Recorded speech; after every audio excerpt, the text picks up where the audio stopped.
Good morning, student. Today we will discuss the 14th group, carbon family. Carbon family के अंदर कौन कौन से एलिमेंट आते हैं? Carbon, silicon, germanium, tin and lead. इनकी जनरल इलेक्ट्रॉनिक कॉन्फ़िगरेशन होती है NH2Np2. अब हम इनकी सबसे पहले जनरल प्रॉपर्टी को स्टडी करेंगे, उसके बाद इनकी केमिकल प्रॉपर्टी स्टडी करेंगे. एटॉमिक रेडियाई, जो ग्रुप 14th हैं उनकी atomic radii of the group 14 are less than the corresponding element of the group 13 due to the increase in the effective nuclear charge. Atomic radii increase down the family और atomic radii decrease in the from left to right due to the increase in the effective nuclear charge, or atomic radii increase from top to down due to increase in the number of cells. उसके बाद है ionization energy. The first ionization energy of these element are higher than the element of group 13. The higher ionization energy due to the higher nuclear charge and the smaller size of the group 14th element. And moving down the group, the ionization energy decrease due to the increase in the atomic size and the scattering effect. उसके बाद है melting and the boiling point. The atom of this group form the covalent bond with each other. आपको पता है carbon family covalent bond की formation करती है. Carbon का आपको नंबर ऑफ कंपाउंड्स मालूम है. सारी ऑर्गेनिक केमिस्ट्री कार्बन पे बेस्ड है. There are the strong binding force between these atoms in both the solid and the liquid state. The melting and the boiling point of group 14 are much higher in comparison of the group 13 due to the stronger force of attraction formation of the covalent bond. On moving down the group, melting and the boiling point decrease. उसके बाद हम study करते हैं oxidation state and the valency. The group 14th element show the +4 and the +2 oxidation state. +4 and the +2 oxidation state. इनकी general electronic configuration क्या होती है? NH2Np2. तो 2 इलेक्ट्रॉन s ऑर्बिटल में लाई करते हैं और 2 ऑर्बिटल p ऑर्बिटल में लाई करते हैं. 2 इलेक्ट्रॉन. कार्बन आपको पता है +4 में एग्जिस्ट करता है. सिलिकॉन +4 में एग्जिस्ट करता है. जर्मेनियम, टिन एंड लेड +2 में एग्जिस्ट करते हैं. +2 में हमने पिछली बार बहुत अच्छे से स्टडी कर लिया due to the inert pair effect. जो s ऑर्बिटल्स हैं उसके जो इलेक्ट्रॉन्स है वो बॉन्डिंग में पार्टिसिपेट नहीं करते, इनर्ट हो जाते हैं. अगर बॉन्डिंग में पार्टिसिपेट नहीं करते तो उनकी जो कोवैलेंसी, उनकी जो वैलेंसी या फिर ऑक्सीडेशन स्टेट होगी वो +2 होगी, क्योंकि s ऑर्बिटल तो इनर्ट है, वो तो पार्टिसिपेट ही नहीं कर रहा. तो कौन से इलेक्ट्रॉन पार्टिसिपेट कर रहे हैं? सिर्फ p ऑर्बिटल्स वाले इलेक्ट्रॉन्स पार्टिसिपेट कर रहे हैं. उसके बाद है metallic character. Due to the larger ionization energy, the element of this group are less metallic than the group 13. Carbon non metal है, सिलिकॉन नॉन मेटल है, जर्मेनियम मेटलॉइड्स है, टिन मेटल है एंड लेड मेटल है. Ionization energy इनकी ज़्यादा है तो इनका मेटेलिक कैरेक्टर भी कम है. उसके बाद है प्रॉपर्टी कैटेनेशन. कैटेनेशन क्या प्रॉपर्टी है? अपने आप से ही बॉन्ड बनाने की tendency. This property of forming bond with atom of the same element is called the catenation. Element की अपने आप से ही बॉन्ड बनाने की टेंडेंसी या बॉन्ड बनाने की कैपेसिटी को हम क्या कहते हैं? कैटेनेशन कहते हैं. देखो यहाँ पर जो कार्बन एटम है वो अपने आप से बॉन्डिंग कर रहे हैं. कार्बन कार्बन अपने आप से ही कनेक्ट हो रहे हैं. सारे कार्बन एटम ही हैं. कार्बन कार्बन कार्बन सारे आपस में कनेक्ट हो रहे हैं. सबसे ज़्यादा टेंडेंसी किसकी होती है? कार्बन की. उसके बाद सिलिकॉन की भी टेंडेंसी होती है कि अपने आप से ही बॉन्ड बनाने की. हम सिलिकेट्स को पढ़ेंगे अभी. फिर जर्मेनियम और टिन की कंपेरेबल होती है और उसके बाद लेड की होती है. उसके बाद है एलोट्रोपी. एलोट्रोपी क्या होती है? Allotropy all the element of carbon family with the exception of lead exhibit the allotropy. Allotropy is the existence of an element in two or more form which have the different physical property but the same chemical property. Carbon के बहुत सारे allotropes हैं. Carbon को आपने diamond को भी study किया होगा, ग्रेफाइट को भी स्टडी किया होगा. Means allotropic form existing of element in more than two form with different physical property but same chemical property. उनकी chemical property तो same होती है लेकिन उनकी physical property difference होती है.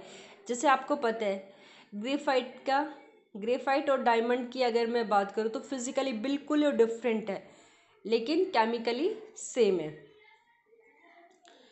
एक बार डायमंड की स्ट्रक्चर कैसी होती है. डायमंड sp3 हाइब्रिडाइजेशन में एग्जिस्ट करता है और उसके चारों बॉन्ड कोवलेंट बॉन्ड कार्बन से अटैच होते हैं. और ग्रेफाइट एज ए लुब्रिकेंट होता है. डायमंड हार्ड होता है, हाई मेल्टिंग पॉइंट होती है और पुअर कंडक्टर ऑफ इलेक्ट्रिसिटी होता है. लेकिन अगर हम ग्रेफाइट की बात करें तो ग्रेफाइट क्या होता है, लुब्रिकेंट टाइप होता है. इसके पास जो स्लिपरी नेचर होता है.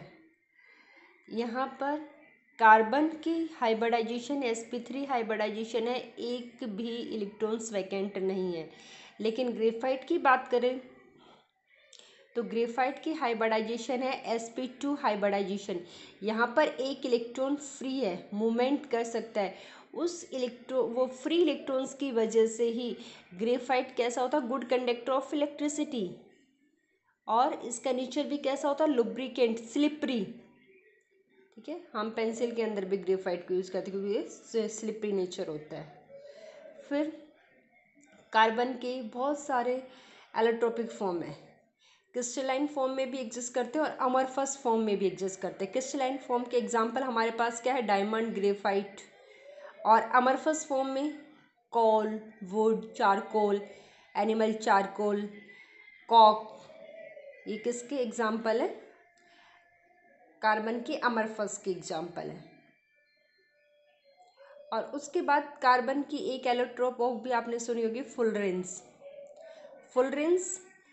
बॉल टाइप या सॉकेट बॉल टाइप की स्ट्रक्चर्स होती है. वहाँ पर हेक्सागोनल और पेंटागोनल रिंग आपस में फ्यूज होकर फुलरेंस की प्रिपरेशन करते हैं. फुलरेंस की भी कई फॉर्म एग्जिस्ट करती है. फुलरेंस C60, फुलरेंस C70, फुलरेंस C76, फुलरेंस C72. अगर फुलरेंस C60 है तो वहाँ पर 12 तो पेंटागोनल रिंग होती है और 20 हेक्सागोनल रिंग होती है. 20 हेक्सागोनल रिंग होती है और 12 पेंटागोनल रिंग होती है C60 फुलरेंस के अंदर. और C70 फुलरेंस के अंदर 12 पेंटागोनल रिंग होती है और 25 हेक्सागोनल रिंग्स होती हैं. और आपस में ये कंडेंस होती है, आपस में जुड़ी होती है और एक बॉल टाइप की फॉर्मेशन करती है, बॉल टाइप स्ट्रक्चर की फॉर्मेशन करती है. उसके बाद है tendency to form the multiple bond. जो ग्रुप कार्बन फैमिली है ग्रुप 14, उसकी टेंडेंसी होती है मल्टीपल बॉन्ड की. देखो यहाँ पर हमारे पास एग्जांपल है CH3 3N और NSiH3 3. ट्राई मिथाइल अमीन है. Trimethyl amine NCH3 CH3 CH3. Trimethyl amine है और ट्राई सेलाइल अमीन है. ट्राइल सेलाइल अमीन है NSiH3 SiH3 SiH3. दोनों की शेप क्या है, डिफरेंट है. दोनों की शेप डिफरेंट है. नाइट्रोजन दोनों में सेम है. यहाँ पर भी ट्राई मिथाइल अमीन में भी नाइट्रोजन है और ट्राई सेलाइल अमीन में भी नाइट्रोजन है। यहाँ पर CH3 है, वही कार्बन फैमिली का एलिमेंट है। यहाँ पर SiH3 है, वो भी कार्बन फैमिली का एलिमेंट है। डिफरेंस कहाँ आ गया अब इसमें? अगर हम ट्राइल मिथाइल अमीन की बात करें, ट्राइल मिथाइल अमीन में जो नाइट्रोजन की हाइब्रिडाइजेशन है वो क्या है? sp3 हाइब्रिडाइजेशन, और एक लोन पेयर है, एक लोन पेयर है। तो कैसी शेप होगी? Pyramidal in shape, pyramidal in shape. और ट्राइल सेलाइल अमीन में क्या है? यहाँ पर sp2 हाइब्रिडाइजेशन है, और जो नाइट्रोजन का लोन पेयर है उसने क्या कर लिया? सिलिकॉन एटम के पास यहाँ पर कार्बन की electronic configuration 1s2 2s2 2p2 means यहाँ पर इसके पास d ऑर्बिटल वैकेंट नहीं है। लेकिन अगर हम सिलिकॉन की बात करें तो सिलिकॉन के पास क्या है? वैकेंट d ऑर्बिटल्स है। सिलिकॉन के पास वैकेंट d ऑर्बिटल्स होने से यहाँ पर क्या हो जाएगी? पाई बैक बॉन्डिंग हो जाएगी, p pi d pi bonding. और p pi d pi back bonding से क्या होगा? जो नाइट्रोजन का लोन पेयर है उसने अपने इलेक्ट्रॉन किसको? सिलिकॉन को डोनेट कर दिए पाई बॉन्ड के थ्रू। तो जो सिलिकॉन वाला है, nitrogen have no longer a lone pair of electron, as a result molecule does not have the तो अब इसके पास डोनर प्रॉपर्टी भी नहीं है। It's structure is planar such that the p pi d pi bonding. और अगर हम n ट्राइल मिथाइल अमीन की बात करें तो does not in which p pi d pi back bonding can not takes place. Nitrogen carbon does not have the vacant d orbital, then the lone pair is also present in the nitrogen atom. They have the tendency to donate these electrons. इसका lone pair इसके पास है, लेकिन इसका lone pair ने क्या कर लिया? Nitrogen के लोन पेयर ने सिलिकॉन के जो वेकेंट डी ऑर्बिटल थे वहाँ पर p pi d pi back bonding होगी। इस वजह से इसकी स्ट्रक्चर कैसी होगी? Planar in shape, sp3 hybridisation, और यहाँ पर क्या हो गया? पिरामिडल, sp3 वहाँ पर sp2 और यहाँ पर sp3 हाइब्रिडाइजेशन। उसके बाद चलते हैं हम केमिकल रिएक्शन। कार्बन फैमिली है, कार्बन फैमिली हाइड्रोजन के साथ रिएक्ट करके क्या बनाते हैं? हाइड्राइड्स की नंबर ऑफ हाइड्राइड्स हैं कार्बन फैमिली के। सबसे पहले हम कार्बन से ही बात करते हैं। कार्बन अगर हाइड्रोजन के साथ रिएक्ट करता है तो क्या बनाते हैं? हाइड्रोकार्बन्स बनाते हैं। आपको नंबर ऑफ हाइड्रोकार्बन्स पता है? देखो हमारे पास CnH2n+2 एल्केन्स और CnH2n एल्कीन, CnH2n-2 एल्काइन। उसके साथ ही हमारे पास एरोमेटिक हाइड्रोकार्बन्स भी हैं, साइक्लिक हाइड्रोकार्बन्स भी हैं, एसाइक्लिक हाइड्राइड्स भी हैं। नंबर ऑफ हाइड्रोकार्बन्स है। अगर कार्बन हाइड्रोजन के साथ रिएक्ट करता है तो हाइड्रोकार्बन की फॉर्मेशन करता है, जिसमें cyclic, acyclic, aromatic number of hydrocarbon की फॉर्मेशन करते हैं। अगर हाइड्रोजन सिलिकॉन के साथ रिएक्ट करता है तो यहाँ जो इसके हाइड्राइड हैं, सिलिकॉन के हाइड्राइड, उसको हम साइलेन कहते हैं। सिलेन कहते हैं उनको हम। जैसे यहाँ भी नंबर ऑफ हाइड्राइड्स हैं, सिलेन्स हैं। SiH4 सिलेन, Si3H4 ट्राइसिलेन, Si5H12 पेंटासिलेन, Si2H6 डाइसिलेन, Si4H10 टेट्रासिलेन, Si6H14 हेक्सासिलेन। और इनके स्ट्रक्चर्स कैसे होती है? जो सिलिकॉन एटम है इसके सराउंडिंग में क्या है? 4 हाइड्रोजन एटम है। तो सिलिकॉन एटम की hybridization sp3 hybridization, tetrahedral in shape, कैसे शेप होते हैं, टेट्राहेड्रल इन शेप। अब एल्केन और सिलीन में क्या डिफरेंस है, एक बार इनका डिफरेंस देखते लेते हैं। Alkane are hydrides of the carbon and the silane are the hydrides of the silicon. Alkane with the large number of carbon atom are known, they have the general formula CnH2n। ये 30 तक means इसकी बहुत लंबी chain होती है due to a larger catenation property of carbon. Carbon की catenation property ज़्यादा in compare of the silicon. और silane up to 8 silicon atom are known, they have the general formula SiNH2n+2 और n up to 8 atom तक जाते हैं। और जो alkane है दे आर नॉन पॉइजनस, लेकिन सिलेन है ये दे आर पॉइजनस। एल्केन है they are stable and non reactive, और जो सिलेन है they are relative less stable than the alkane और हाईली रिएक्टिव होते हैं। जो एल्केन है they do not reduce silver nitrate to silver, क्योंकि ये स्टेबल है, और सिलेन क्या करते हैं, they reduce the silver nitrate to silver. जो एल्केन है they are not hydrolyse by the alkalis, और ये रिएक्टिव हैं तो they are hydrolyse by the alkalis.